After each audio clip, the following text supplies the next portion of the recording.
हरे कृष्णा। भगवत गीता की इस वीडियो में हम शुरू करेंगे 10वें अध्याय का 24वां श्लोक। भगवान इस श्लोक में कह रहे हैं, हे अर्जुन, मुझे समस्त पुरोहितों में मुख्य पुरोहित बृहस्पति जानो। यानी जो बृहस्पति जी हैं उनको जो है, ये बृहस्पति राजा इंद्र के पुरोहित हैं, इसलिए भगवान ने कहा कि मुझे मुख्य पुरोहित बृहस्पति जानो। फिर आगे कह रहे हैं, मैं ही समस्त सेना नायकों में कार्तिकेय हूँ। ये कार्तिकेय जी कौन है? ये पार्वती और शिव जी के पुत्र हैं कार्तिकेय। भगवान कह रहे हैं कि मैं ही समस्त सेना नायकों में कार्तिकेय हूँ और समस्त जलाशयों में मैं समुद्र हूँ। तो हम जब किसी सागर का दर्शन करें तब भी एक तरह से हम भगवान का ही दर्शन कर रहे हैं।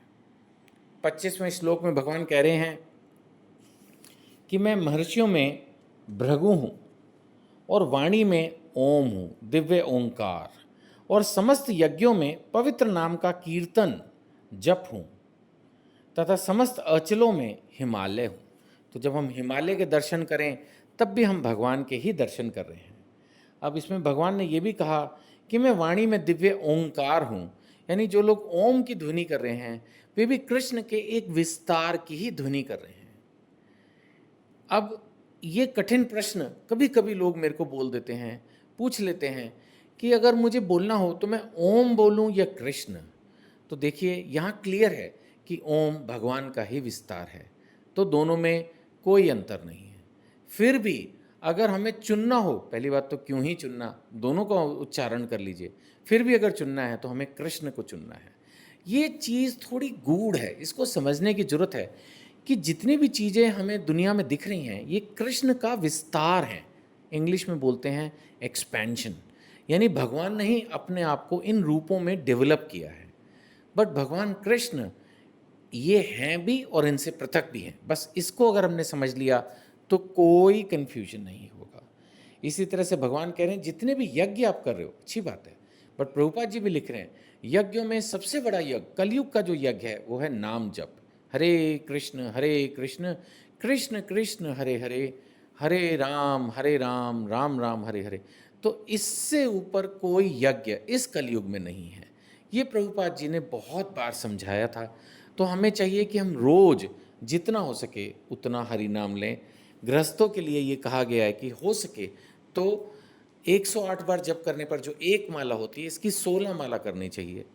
मेरे को लगता है हो सकती है, मैं भी रीजनेबली व्यस्त रहता हूँ और मैं 16 माला अनेक अनेक वर्षों से कर रहा हूँ, तो मुझे लगता है कि ये संभव है। काम के साथ व्यस्त होते हुए भी माला हो पाती है, ये यज्ञ हम कर सकते हैं। हाँ, बैठकर करना जो कि सर्वश्रेष्ठ होता है, कई बार गृहस्थों के लिए मुश्किल होता है। तो मैं भी 16 में से 8 माला तो वॉक करते हुए करता हूँ, फिर गाड़ी में जा रहा होता हूँ, ड्राइवर चला रहा होता है, कुछ माला उस समय कर लेता हूँ, कुछ माला हाँ घर में फिर बैठ के करता हूँ। तो मतलब हर एक आदमी अपनी सुविधा अनुसार इस चीज़ को थोड़ा एडजस्ट कर ले तो वो माला कर सकता है और इस यज्ञ का, जो कलयुग का मेन यज्ञ है, उसका लाभ उठा सकता है। 26वां श्लोक और लेंगे। इसमें भगवान कह रहे हैं मैं समस्त वृक्षों में अश्वत्थ वृक्ष हूँ। एक्चुअली ये बरगद का जो पेड़ है उसके बारे में बता रहे हैं। और मैं देवर्षियों में नारद हूँ। भगवान आगे कह रहे हैं मैं गंधर्वों में चित्ररथ हूँ और सिद्ध पुरुषों में कपिल मुनि हूँ। इसमें अगर हम प्रभुपाद जी की एक्सप्लेनेशन देखें तो वो कह रहे हैं कि गंधर्व लोग ऐसे निवासियों से पूर्ण हैं जो बहुत अच्छा गाते हैं, है ना। क्या लिख रहे हैं प्रभुपाद जी? गंधर्व लोग ऐसे निवासियों से पूर्ण हैं जो बहुत अच्छा गाते हैं, जिनमें से चित्ररथ सर्वश्रेष्ठ गायक हैं। तो भगवान कह रहे हैं वो मेरा ही एक्सपेंशन है। इसी तरह से हम आगे चलेंगे तो पाएंगे कि लिखा है सिद्ध पुरुषों में से देवहूति के पुत्र कपिल मुनि कृष्ण के प्रतिनिधि हैं। ये कृष्ण के अवतार माने जाते हैं, इनके बारे में भागवतम में लिखा है। तो देवाहुति के पुत्र जो कपिल मुनि हैं ये भी भगवान कृष्ण का अवतार है। सो भगवान को हम अनेक अनेक रूपों में देख सकते हैं, सुन सकते हैं, और भगवान को हर वक्त सोचने के लिए भगवान ने अपने आप को हर रूप में, पहली बात तो भगवान ने कह दिया हर जीव के अंदर मैं परमात्मा रूप में हूँ। कहते हैं कण कण में भगवान है, बिल्कुल सही है, बिल्कुल सच है। तो भगवान तो हर जगह है, सिर्फ हमारी आंखें हमें चाहिए। जो नास्तिक है आप देखो ना, उसको भगवान मंदिर में भी नहीं दिखता, उसको भगवान शास्त्रों में भी नहीं दिखता, उसको भगवान कहीं नहीं दिखता। सोचिए कि उसकी नास्तिकता कितनी दृढ़ होती है, उसको भगवान कहीं नहीं दिखता।